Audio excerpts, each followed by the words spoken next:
মা শুধু একটা শব্দ না, তার সঙ্গে জুড়ে আছে স্নেহ, মমতা, ভালোবাসা, সবকিছু। আমরা মায়ের ওপরই সব থেকে বেশি অভিমান করি। কেন জানো? কারণ মার ওপরেই সব থেকে বেশি অধিকার বোধ। আমরা মা সবসময় তার নিজের সর্বস্ব দিয়ে তার সন্তানের সব কিছু পূরণ করার চেষ্টা করে।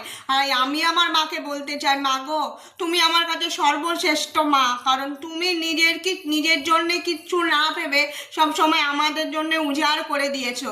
তাই তোমার থেকেই তো অনেক কিছু শিখেছি মা। তুমি যেমন ঘর সংসার করছো, আমিও ঘর সংসার করছি। আশীর্বাদ করো তোমার সঙ্গে তোমার মতোই যেন ঘর সংসার করতে পারি।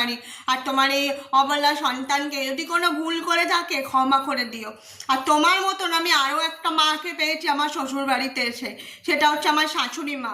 তিনিও খুব ভালো মানুষ, আর তার সঙ্গেও আমি একই রকমভাবে মিশি। তাকেও বলতে চাই, মা তুমিও ভালো থেকো, সুস্থ থেকো। তোমরা দুজনই আমার কাছে খুব প্রিয় মানুষ।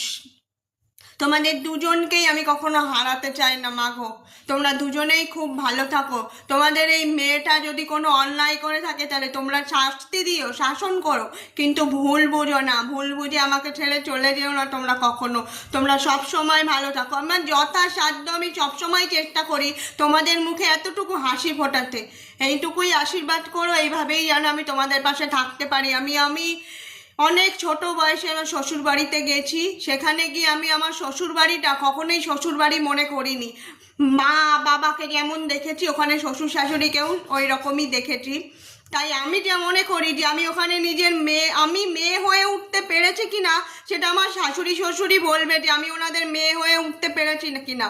কিন্তু আমার শাশুড়ি মা আমার মা হয়ে গেছে, তার কোনো জুড়ি মেলা ভার। আমার মা শাশুড়ি মা দুজনেই খুব ভালো থাকো। পৃথিবীর সমস্ত মায়েদেরকে জানাই হ্যাপি মাদার্স ডে। সবাই ভালো থাকুন, সুস্থ থাকুন। কারণ মায়ের জন্যেই সন্তানরা এই পৃথিবীর আলো দেখতে পায়।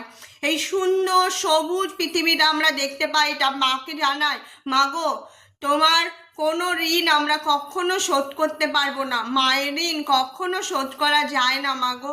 তোমরা ভালো থেকো। Love you all. আর হ্যাপি মাদার্স ডে মা। খুব ভালো থেকো।